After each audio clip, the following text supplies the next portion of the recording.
بسم اللہ الرحمن الرحیم الصلاۃ والسلام علیک یا رسول اللہ وعلی آلک و صحابک یا حبیب اللہ اللہم صلی علی محمد وعلی آل محمد وبارک وسلم وصلی علیہ صلی اللہ علیہ یا محمد نور من نور اللہ۔ آج کی یہ میری گفتگو ایک عام سی گفتگو ہے، جس سے پسند آئے مہربانی شکریہ، نہیں تو میری باتوں سے درگزر کیجیے گا۔ زندگی کا ایک بڑا حصہ، یوں کہہ لیں کہ 1976 سے لے کر آج تک کوئی جمعرات کا دن میں نے ایسا مس نہیں کیا جس میں اپنے والدین کے لیے، عزیز و اقارب کے لیے، عالم اسلام کے لیے، وہ لوگ جو اس دنیا سے رخصت ہو رہے ہیں، ان کے ایصال ثواب کے لیے کوئی اہتمام نہ کیا ہو۔ بے شک تھوڑی سی چیز ہو، پاؤ آدھا کلو ہی کیوں نہ ہو، پکا کر ان کی روح کو بخش دیتا ہوں، تقسیم کر دیتا ہوں، یا گھر میں بچوں کو کھلا لیتا ہوں۔ کوئی اس چیز کا قائل ہو یا نہ ہو، لیکن جب سے میں نے تعلیمات امام غزالی، یہ احیاء العلوم پڑھی ہے، یہ نسخہ کیمیا پڑھا ہے، یہ مکاشفۃ القلوب پڑھی ہے، باقی کتابیں چھوڑ دیں، جو انہوں نے احادیث کے ذریعے ایصال ثواب کی اہمیت کو بیان کیا ہے کہ جب ہم کوئی کلام پڑھ کر کسی چیز پر، کسی طعام پر ان کو بخشتے ہیں کہ سونے کی تشتریوں میں ان کو پیش کیے جاتے ہیں۔ ایصال ثواب کلام پڑھ کر ان کو بخشنا۔ یہ میرے پاس کتاب ہے فتوحات مکیہ ایک، دوسری احیاء العلوم، یہ نسخہ کیمیا، اور ابن قیم کی کتاب الروح۔ یہ چیزیں اس بات پر گواہ ہیں کہ ان مرحومین کو جب یہ چیزیں پیش کی جاتی ہیں تو وہ بڑے خوش ہوتے ہیں، اس بات کو یاد رکھنا۔ اور دوسری بات یہ ہے کہ جب بھی رمضان آتا ہے نا، تو بس قرآن کو پڑھنا، اس کے علاوہ باقی سارے مطالعات بند ہو جاتے ہیں سوائے قرآن کے۔ اور اللہ کے کرم سے بعض دفعہ تراویح میں ایک قرآن، دو، اور بعض دفعہ 3 بھی ہوتے تھے، لیکن عمر کے تقاضے کے لحاظ سے ایک ہی قرآن تراویح میں پڑھتا ہوں، جو 21ویں کو ختم ہوتا ہے۔ اور باقی سارا ٹائم اس قرآن پڑھنے کے علاوہ باقی سارا ٹائم جب سے سوشل میڈیا سے منسلک ہوا نا، 2020 سے اب تک دیکھتا رہتا ہوں گفتگو ہر بندے کی، جو اکثر علماء کے درمیان ڈیبیٹ ہوتے ہیں، بحث و مباحثہ ہوتے ہیں، ادھر بھی قرآن، ادھر بھی قرآن، ادھر بھی احادیث، ادھر بھی احادیث، اور ہر کوئی کہتا ہے کہ میری بات جو ہے وہ مانی جائے، تسلیم کی جائے۔ جب کوئی بندہ کہے نا قال نبی صلی اللہ علیہ وسلم، بس سر تسلیم خم۔ رات کو میں ملتان کے ایک عالم دین ہیں جعفر قریشی صاحب، ان کی بس ایک بات ایک علاقے کے لحاظ سے جب انہوں نے ذکر کی تو بڑی توجہ سے میں نے اس کو سنا۔ بلوچستان میں ایک علاقہ ہے سبی، جو گرم ترین علاقہ کہلاتا ہے۔ شب رات سے کچھ دن بعد، یعنی رمضان کے شروع سے 10 سے 12 دن پہلے، وہ فرما رہے ہیں کہ ایک مولوی صاحب وہاں سبی میں جمعہ پڑھا رہے تھے، اور لوگوں کو مخاطب کرتے ہوئے یہ کہا کہ لوگوں، رمضان آ رہا ہے، مسجد میں نمازیوں کا رش بڑھ جائے گا۔ ہمارے پاس جو مسجد ہے نیچے والا پورشن، اس میں تو ہے، لیکن اوپر جو لوگ ہوں گے ان کو سردی سے، آندھی سے، طوفان سے، گرمی سے، یعنی موسم کے لحاظ سے ہر طرح کی پروٹیکشن ان کو دینی ہے ان کی، تاکہ وہ بھی آرام کے ساتھ نماز پڑھ سکیں۔ اور ٹین کی جو چادریں ہوتی ہیں نا وہ ڈالنی ہے، اور اس کا ٹوٹل خرچہ اسٹیمیٹ ہے 2,50,000، 2.5 لاکھ روپیہ۔ سن کر نمازیوں نے کوئی توجہ نہیں دی۔ دو میاں بیوی جو بالکل بوڑھے تھے، اپنی زندگی کی جمع پونجی مکان بنانے کے لیے رکھی ہوئی تھی، اور بلوچستان میں ریلوے پھاٹک کے ساتھ وہ ایک جھونپڑی میں رہتے تھے۔ مولوی صاحب کی یہ بات سن کر ان کے دل میں خیال آیا کہ اس 2.5 لاکھ سے زمین خریدنا، مکان بنانا، کہاں ہم اتنا کچھ کریں گے، لہٰذا کیوں نہ اس کو مسجد میں دے دیا جائے تاکہ نمازیوں کے لیے آسانی پیدا ہو جائے۔ انہوں نے اپنے دوپٹے کے پلو کے میں باندھے وہ 2.5 لاکھ دیا، دونوں میاں بیوی چل پڑے۔ مسجد کے دروازے کو جا کے کھٹکھٹایا، مسجد کا خادم آیا، وہ بڑی تلخ اور ترش لہجے سے کہنے لگا جاؤ جاؤ، مانگنے کے لیے آ جاتے ہیں۔ انہوں نے کہا کہ ہم نے امام صاحب سے ملنا ہے، مسئلہ پوچھنا ہے، ہم مانگنے نہیں آئے ہیں، ہم دینے کے لیے آئے ہیں۔ جب دینے کی باری آئی نا، لینے کے لیے ہر بندہ خوش ہے، دینے کے لیے تو جب انہوں نے کہا کہ ہم دینے کے لیے آئے ہیں تو مسجد کے امام اور خادم نے کہا کہ ہم تو لینے والے ہو گئے، جا کے بتایا لے۔ تو ان میاں بیوی نے کہا کہ یہ زندگی کی جمع پونجی 2.5 لاکھ روپے آپ نے مسجد میں اعلان کیا تھا، یہ ہماری طرف سے قبول کیجئے۔ بس پورا گاؤں اکٹھا ہو گیا ان کی اس سخاوت پہ۔ مولوی صاحب نے اعلان کیا کہ فلاں فقیر ٹائپ لوگوں نے جو خود سکریپ کا کام کرتے ہیں، گلی گلی کوچا کوچا پھر کے ٹین ڈبہ گتا وغیرہ ٹوٹی پھوٹی چیزیں خرید کے ان کو سٹور کر کے پھر ان کو بیچتے ہیں، ان جیسے لوگوں نے 2.5 لاکھ روپیہ دیا ہے۔ پھر لوگوں کے جذبات ہوتے ہیں، صحابہ کی یہ عادت تھی فاستبقوا الخیرات، وہ نیکیوں میں ایک دوسرے سے آگے بڑھتے تھے، لیکن ہم اپنی شہرت کے لیے ایک دوسرے کا مقابلہ کرتے ہیں۔ کسی نے 20,000، کسی نے 30,000، کسی نے 25,000 دیتے گئے۔ وہ مولوی صاحب کہنے لگے کہ یہ ان کے چندے سے 5 لاکھ روپیہ بن گیا۔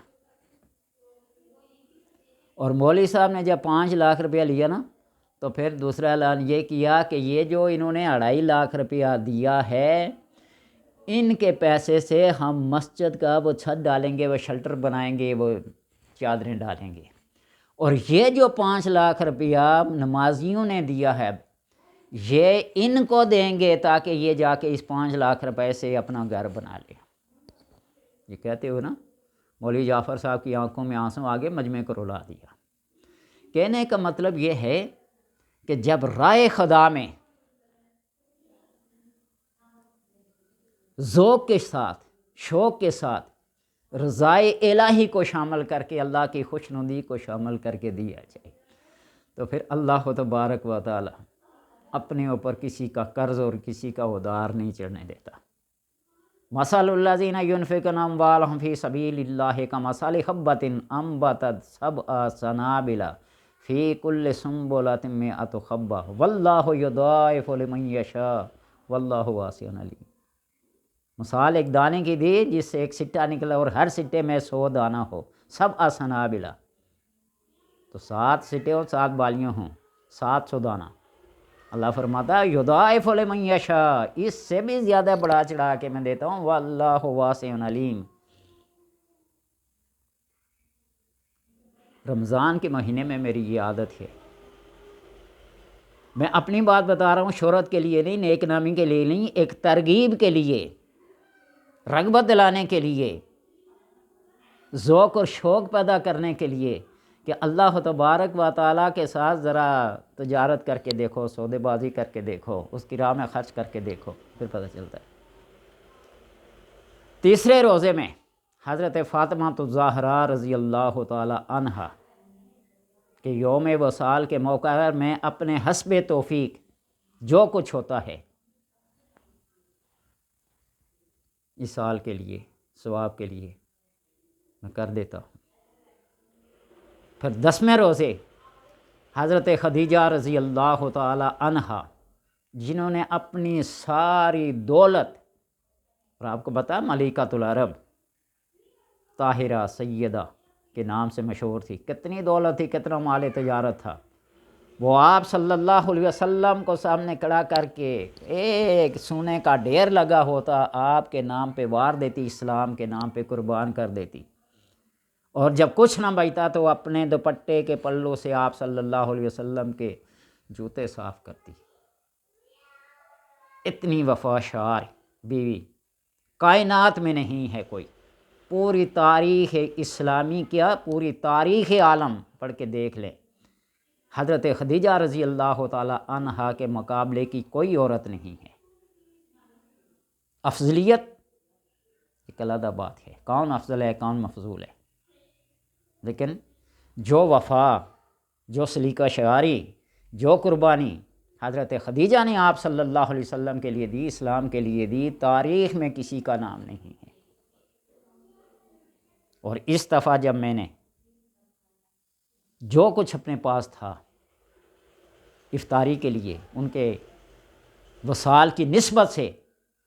آپ اللہ پہ یقین کیجئے، یہ حلفاً میں بات کہتا ہوں کہ ابھی سامان رکھا ہی تھا دعا کے لیے۔ ایک مولوی صاحب ہیں انگلینڈ میں، بڑے قدردان ہیں میرے، کیا ہر ایک کے، اسلام کے، مذہب کے لحاظ سے، طریقت کے لحاظ سے، شرعیت کے لحاظ سے اللہ نے ان پہ کرم کیا ہوا ہے۔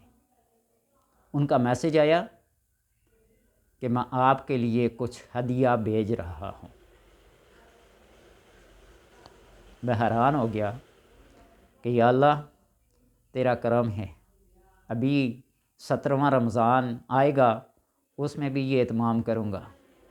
21ویں رمضان آئے گی حضرت علی رضی اللہ تعالیٰ عنہ کے یوم شہادت کے حوالے سے، وہ بھی کرنا ہے۔ 17 رمضان شہدائے بدر کے نام کی نیاز دینی ہے، وہ بھی کرنی ہے۔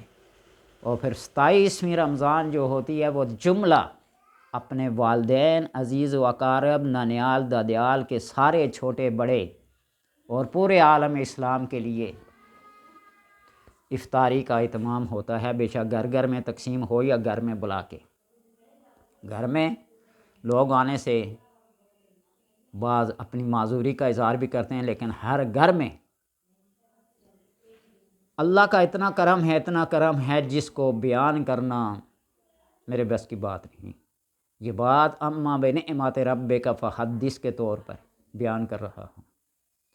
تو اس لیے میں کہتا ہوں کہ اپنے والدین جنہوں نے اپنی زندگی کی ساری جمع پونجی اپنی اولاد پر لگائی ہوتی ہے، اور وہ اولاد جب کسی منصب پہ، کسی عہدے پہ پڑتی ہے تو پھر سب سے پہلے اپنے ماں باپ کو ہی بولتی ہے، الا ماشاء اللہ کچھ چند قدردان ہوتے ہیں، قلیل من عبادی الشکور کے زمرے میں، باقی سب اپنی موج مستی میں مست ہوتے ہیں۔ تو اس لیے رمضان کے اندر کیا اپنے والدین کے لیے سب کچھ قربان کر دو، اور جب دیکھو کہ ہمارے رزق میں کمی آنے لگی ہے، تنگی پیدا ہونے لگی ہے، تو یہ سوچ لو کہ ہم نے کہیں والدین کو بھول تو نہیں دیا، ان کے لیے دعائیں کرنا، ان کی مغفرت کے لیے، ان کی بخشش کے لیے، ان کے ایصال ثواب کے لیے کچھ تقسیم کرنا ہم نے چھوڑ تو نہیں دیا۔ تو اس لیے یہ بات میں گزارش کرتا ہوں، ان میری باتوں سے جو اتفاق کرتے ہیں اور یہ اہتمام کرتے ہیں تو اللہ تبارک و تعالیٰ ان کو اور ذوق اور شوق دے، اور جو بھولے ہوئے ہیں اپنے آپ کو بھی، والدین کو بھی، عزیز و اقارب کو بھی، تو اللہ تبارک و تعالیٰ ان کو راہ راست کی توفیق دے اور وہ خرچ کرنا شروع کر دیں۔ محی الدین ابن عربی رحمۃ اللہ تعالیٰ فرماتے ہیں کہ ایک محفل میں، ایک مجلس میں جو درود پاک کی محفل تھی، ایک بچہ تھا جس کے چہرے کا رنگ متغیر ہوتا، متلون ہوتا۔ میں نے اس کے اتار چڑھاؤ کو دیکھ کر اپنے مراقبے میں گیا، دیکھا کہ اس کی والدہ کو عذاب ہو رہا ہے، اور میں نے دل ہی دل میں جو میں نے 70,000 مرتبہ کلمہ طیبہ کا ایک نصاب، ایک ورد ہے، ایک وظیفہ وہ پڑھ رکھا تھا، میں نے اس کو بخش دیا۔ اور جو ہی میں نے اس کو یہ ہدیہ دیا تو اس بچے کے چہرے پر خوشی کی آثار نمایاں ہونے لگے۔ میں نے اس سے پوچھا کیا وجہ ہے، ابھی تو تیرا چہرہ متغیر لون اور ابھی خوشی کے مارے ٹمٹما رہا ہے؟ کہا کہ میں دیکھ رہا میری والدہ کو عذاب ہو رہا تھا، اور آنن فانن دیکھا کہ اس عذاب کو ہٹ کر ان کے اوپر نعمتوں کی برسات کی جا رہی ہے۔ جی ثالث ثواب کا فائدہ ہے۔ اور کسی کے قول و اقوال کو مانے یا نہ مانے، ہم سنی بریلوی حنفی تو یہ کرتے ہیں، باقیوں کا استغفر اللہ معذرت کے ساتھ کہوں گا جو اس چیز کے قائل نہیں ہیں، وہ امام ابن قیم کی کتاب الروح پڑھ کر دیکھ لیں کہ کتنی احادیث سے انہوں نے اس بات کو ثابت کیا ہے۔ آج لوگ کہتے ہیں صرف مالی صدقہ کریں، یہ قرآن پڑھ کر بخشنا، یہ نمازیں پڑھنا، یہ روزے رکھنا، حج بدل بھی تو لوگ کراتے نا، عمرہ بھی تو لوگ کراتے نا، تو اس لیے یہ اہتمام کریں۔ ملفوظات احمد رضا یہ میرے پاس پڑھی ہیں، یہ اس میں لکھا ہوا ہے، کہتے ہیں کہ ہمارے محلے کا ایک آدمی بیمار تھا، وہ قریب المرگ تھا، تو ان کے گھر والوں کو ایک اپنا قریبی رشتہ دار خواب میں آیا اور آ کے کہنے لگا کہ پرسوں فلاں بزرگ میرے پاس آنے والے ہیں، میرا کفن میلا ہو گیا ہے اور میرا کفن ان کے ہاتھ بھیج دینا۔ واقعہ تیسرے دن وہ بندہ فوت ہو گیا، انہوں نے اس کفن کو اس کے کفن کے اندر رکھ دیا۔ رات کو خواب میں وہی بندہ آیا، شکریہ مہربانی کہ آپ نے میرے لباس کو فریش کر دیا، تازہ کر دیا، نیا کر دیا، پرانا ہو گیا تھا۔ بے شمار ایسی باتیں ہیں، سمجھنے کے لیے، سمجھانے کے لیے عقل سلیم کا ہونا ضروری ہے۔ اللہ تبارک و تعالی ہمیں توفیق دے یہ کہ اور کسی کے اوپر خرچ کر سکیں یا نہ کر سکیں، لیکن اپنے ماں باپ، اپنے بہن بھائیوں کے لیے بہت ضروری ہے۔ پڑوسی، محلے دار، رشتہ دار، اور وہ رشتہ دار ہمارے پڑوسی بھی ہوں، نادار بھی ہوں، غریب بھی ہوں، ان کے اوپر خرچ کرنا سب سے زیادہ فضیلت رکھتا ہے۔ اور جو لوگ تمہاری کفالت میں ہیں ان کے پر خرچ کرو، اہل و عیال کے پر، اللہ اس کا حساب نہیں لے گا۔ دسترخوان پہ زیادہ دیر تک بیٹھ کے کھانا کھانا، آہستہ آہستہ آہستہ جتنی دیر دسترخوان پہ لگائیں گے، اللہ اس وقت کو اپنے حساب کتاب میں شامل نہیں کرے گا۔ تو مطلب کہنے کا یہ ہے کہ ترغیب دلانے کے لیے اگر کسی ضعیف حدیث کو، میرے نزدیک ضعیف، مرفوع، مرسل، مقطوع سب حدیث کا درجہ رکھتی ہیں، کسی ضعیف حدیث کو بھی پیش کیا جائے ترغیب دلانے کے لیے۔ ایک علامہ صاحب نے کتاب حدیث کی کتاب لیا ترغیب و ترہیب، ڈر سنانے کے لیے، رغبت دلانے کے لیے احادیث، یہاں اگر ضعیف بھی ہوں تو اعمال میں ان کی بھی بڑی فضیلت ہے۔ تو اس لیے یہ میری باتیں یاد رکھیں۔ سیدہ کائنات حضرت فاطمہ الزہرا رضی اللہ تعالیٰ عنہ کا تیسرے رمضان کو اگر آپ اہتمام کریں، آپ دیکھ لیں پھر اس کی برکات۔ پھر 10ویں روزے کو حضرت سیدہ خدیجۃ الکبریٰ، پھر 17ویں رمضان کو شہدائے بدر کے نام پہ ایصال ثواب کریں، بے شک چند کھجوریں لے کر تقسیم کریں شہدائے بدر کے نام پہ۔ پھر تاجدار ولایت مولا کائنات حضرت علی رضی اللہ تعالی عنہ کے یوم وصال کے موقع پر 21ویں رمضان، اور لیلۃ القدر 27ویں شب کو کچھ نہ کچھ اور آخر میں جو سب سے بہترین رات آتی ہے، پورے رمضان کا نچوڑ، کریم، خلاصہ، لیلۃ الجائزہ، اس کو کبھی نہ چھوڑیے گا۔ اللہ تبارک و تعالیٰ سے دعا ہے کہ یہ جو باتیں کی ہیں آپ کو ترغیب دلانے کے لیے، اپنی شہرت کے لیے نہیں، اپنی کوئی مقام بنانے کے لیے نہیں، آپ کو ترغیب دلانے کے لیے، اللہ سے دعا ہے کہ اللہ تبارک و تعالیٰ سب کو اپنے فضل میں، اپنے کرم میں رنگ دے، اور انوار و تجلیات کی بارش میں ان کو ایسا نہا دے کہ ان کے سارے میل کے چیل، ان کے سارے گناہوں کو خس و خاشاک کی طرح بہا کر لے جائے۔ اللہ تبارک و تعالیٰ توفیق دے۔